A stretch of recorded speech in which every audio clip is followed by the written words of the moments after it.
Hello there, I'm Stu and welcome back to another LumaFusion video tutorial.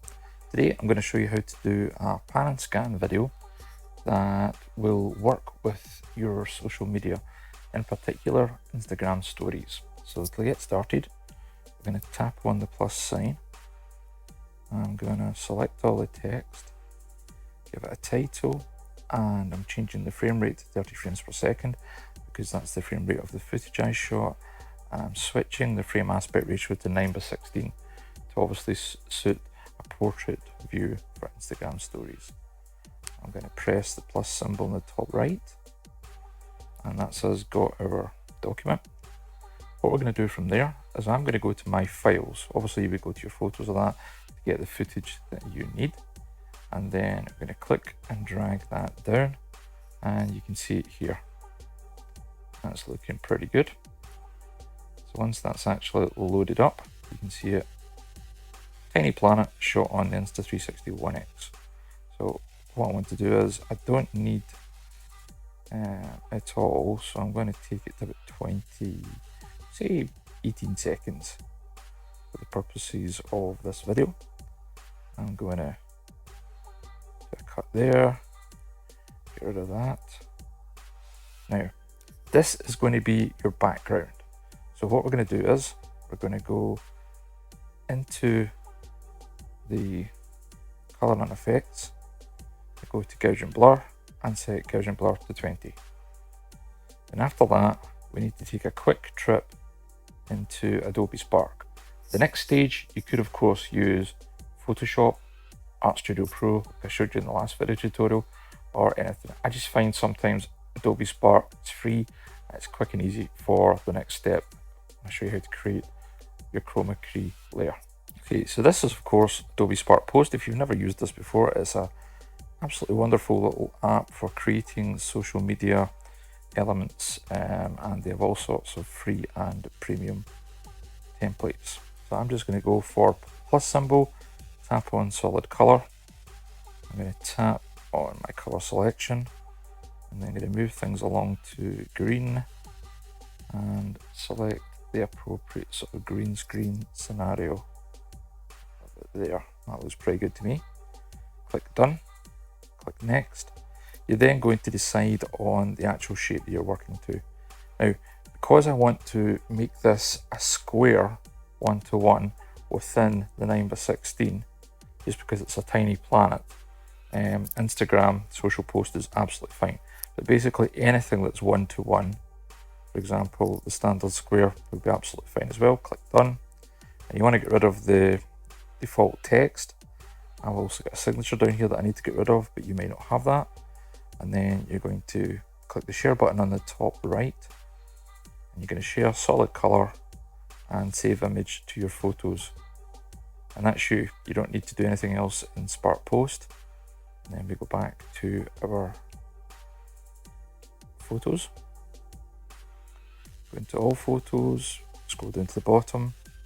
Now we've got our little square option here. We're obviously going to have to resize it, but first of all, what we're going to do is make it fit the footage. We'll drag it out, zoom in, and just drag it along until it fits the end, like so. Double tap on green screen, and then we're just going to adjust the size until it fits in. So get it as close as you can, and then just bring it in a little bit. So now you can position this top and bottom, move it up and down, whatever you want to do, you know, left, right, whatever suits to sort of make it work for your ratio. I'm using an Instagram story, so therefore having space top and bottom kind of suits this. And this is our whole, that's what the green screen is getting used for, to be able to pan and scan the original footage underneath. So we've got that stretched out, and you'll see I've just come in ever so slightly either side of the 9:16 ratio. Now what we're going to have to do now is export this, export the movie into photos. Now you can of course make it any size you want. I'm just going for 1080 by 1920. I don't need it to be high quality. So standard 20 megabits per second is absolutely fine. Tap writing movie, and it quickly exports.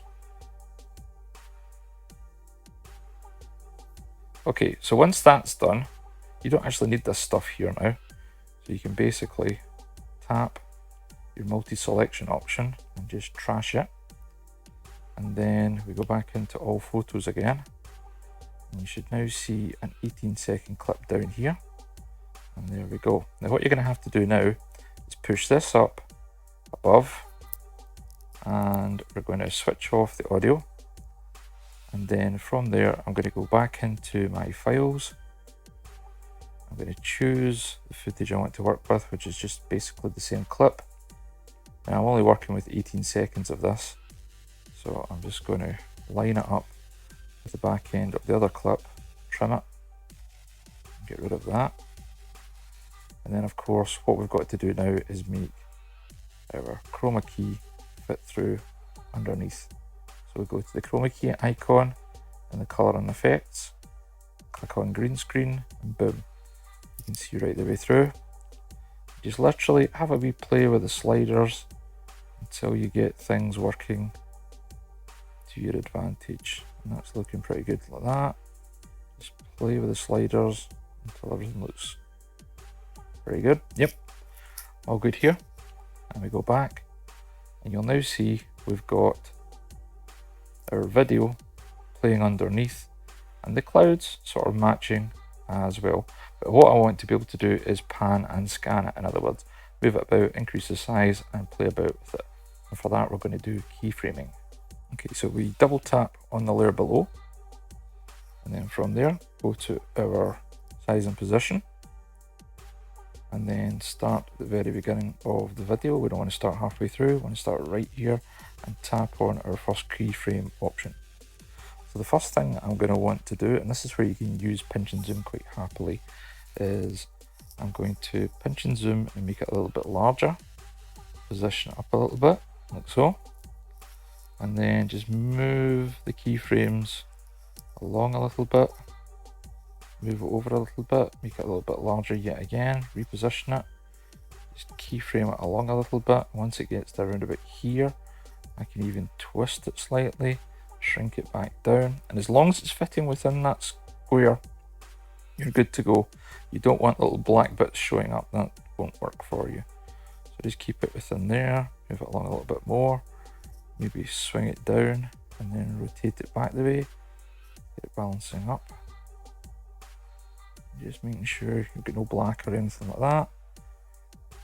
And then at the very end, I'm just going to rotate it back that way, expand it out, and just fill the frame up quite considerably. And then if we play that through, actually just pause that, I'll actually go in and reduce the volume because it's just a very windy sound. Let's play that through again. Back to our size and position. You can see it's gradually increasing and moving about, adjusting the size as I move about in frame. And then it's going to get a lot larger and fill the frame. And then stop. That's all we need to do. And that's effectively panning and scanning. Traditionally, when they used to do pan and scan for TVs and movies, what they were doing is they were taking a widescreen movie, like Star Wars or something, and fitting it into a 4:3 TV box, effectively. And they would literally move from left to right, panning about and scanning for the main options, the points of interest within the film. So like Luke Skywalker, Princess Leia, Chewbacca, Han Solo, that kind of thing, Darth Vader. And they would move about and fill the frame, sliding back and forward. And this is a kind of more modern version because obviously we're working with a tiny planet and we're able to pinch and zoom and move things around. So the only thing I'm going to do after this is add a couple of sound effects and also some music to finish off, and I'll catch you on the next video tutorial.